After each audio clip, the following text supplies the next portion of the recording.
Okay तो चलिए, अगर आप देखें मानव के ट्रेड्स हुए और एक बार फिर से गौर फरमाते हैं जरा उनके ट्रेड्स पे। और एसबीआई बाय है, एमजीएल बाय है, टाटा मोटर्स बाय है, बीईएल बाय है। तो बाय करने की अप्रोच इनकी इस मार्केट में है। मेरे को एक चीज़ अच्छी लग रही है। फ्रेंकली स्पीकिंग मैं आपको दो चीज़ बताई थी कि हम एक शुक्रवार के हाइस को डिसाइसिवली सरेंडर नहीं कर रहे हैं। 20,500 की निफ्टी बैंक में पुट में राइटिंग और 9200 की पुट में राइटिंग मेरे को ये सेशन सेकंड हाफ के लिए इंटरेस्टिंग लगता है। और अगर आप स्टॉक फ्यूचर्स इंडेक्स पे लॉन्ग नहीं भी होना चाहते तो देखिए कुछ स्टॉक जो स्ट्रेंथ दिखा रहे हैं उन पे लॉन्ग ट्रेड्स कमिट करने चाहिए। लेकिन मैं विषय को थोड़ा सा यहाँ बदलूंगा और कुछ देर के लिए मैं जरा सीमेंट में दिखे क्या ताबड़तोड़ बाइंग हो रही है पिछले 4 सेशन से। दरअसल नंबर्स भी आने वाले हैं। सुमित को जोड़ते हैं, मेरे सुमित मेरे साथ मौजूद हैं इस वक्त। सुमित, पहली चीज़ ये बात करते हैं कि एग्जैक्टली जिस प्रकार का सिनारियो है, सीमेंट के नंबर्स जब आएंगे तो मोर और लेस डायरेक्शन क्या होगी, नंबर्स किस डायरेक्शन में होंगे, ये समझाइए थोड़ा सा। फिर मैं कंपनी स्पेसिफिक या फिर अच्छे बुरे नतीजों पर फोकस करूंगा, लेकिन डायरेक्शन क्या होगी? देखिए वीरेंद्र, तो सबसे पहले तो सीमेंट स्पेस के लिए ये क्वार्टर बहुत इंपॉर्टेंट होता है क्योंकि मानसून से पहले का क्वार्टर है तो पिकअप काफ़ी ज़्यादा आता है डिमांड में इस क्वार्टर के अंदर। और इस क्वार्टर का लास्ट पार्ट जो है उसमें लॉकडाउन देखने को मिला है। नहीं, 10 से 12 दिन के आसपास का एक लॉकडाउन का हिस्सा इस क्वार्टर के अंदर आया है। तो ओवरऑल पहले तो उनको फ़ायदा मिलेगा जिन्होंने प्राइस हाइक किया, और प्राइस हाइक नॉर्थ और साउथ दोनों रीजन में हुआ, लेकिन नॉर्थ में और सेंटर में प्राइस हाइक ज़्यादा हुआ और साउथ में प्राइस हाइक कम हुआ है। तो नॉर्थ और सेंट्री कंपनीज़ के नंबर्स जो थोड़े बेटर साइड पर आते हुए दिखाई पड़ेंगे, और साउथ की कंपनीज जो हैं उनके नंबर्स उतने अच्छे नहीं आएंगे जितने नॉर्थ और सेंट्रल कंपनीज के आएंगे। ओवरऑल एक अनुमान लगाया जा रहा है करीब करीब 10% के आसपास की ग्रोथ रहेगी रेवेन्यू फ्रंट पे वाई बेसिस पे, और 24% की ग्रोथ रहेगी क्यू ऑन क्यू बेसिस पे। ये सेक्टर की ग्रोथ की बात की जा रही है।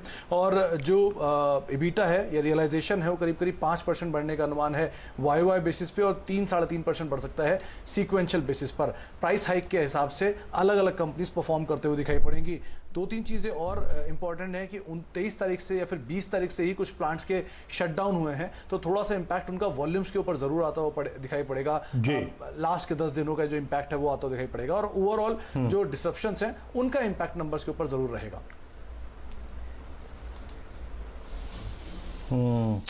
तो डिसरप्शन का अगर आप देखें इम्पैक्ट नंबर्स विजिबल है। लेकिन सुमित, अगर मुझे बाइसेक्ट करना हो इस पूरे सेक्टर को नंबर्स के आधार पे कि नहीं ये नतीजे काफ़ी स्ट्रॉन्ग रहेंगे, स्ट्रॉन्ग नंबर्स रहेंगे और ये काफ़ी अगर आप देखिए ख़राब रहेंगे, बाइसेक्ट कर पाएंगे क्या कुछ आप थोड़ा सा? देखिए पहले कुछ अच्छे नंबर्स की बात की जाए तो सबसे पहला नाम आता है अल्ट्राटेक का। करीब 11% के आसपास इनके रेवेन्यूज गिरने का अनुमान है, लेकिन उसके बावजूद इनका ऑपरेटिंग मुनाफा और पैट स्ट्रांगली बढ़ेगा।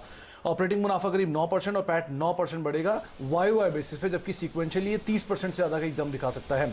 श्री सीमेंट दूसरा नाम रहेगा। यहाँ पर करीब 2% के आसपास की सेल्स बढ़ेगी, 26% इनका EBITDA बढ़ेगा, और रफली 52% के आसपास इनका मुनाफा इस साल बढ़ने का अनुमान है वाई बेसिस पर। इसके अलावा तीसरा नंबर जो रहेगा वो रहेगा बिरला कॉर्प का। करीब करीब 2 से 2.5% के आसपास नंबर्स में एक फ्लैटिश टोन रहेगा, लेकिन 28% EBITDA और 30% के आसपास मुनाफा बढ़ने का अनुमान है। तो इन 3 कंपनीज के नंबर्स बेटर साइड पर रहेंगे। थोड़े वीक नंबर जो आएंगे वो आएंगे इंडिया सीमेंट के, साउथ बेस्ड कंपनी है।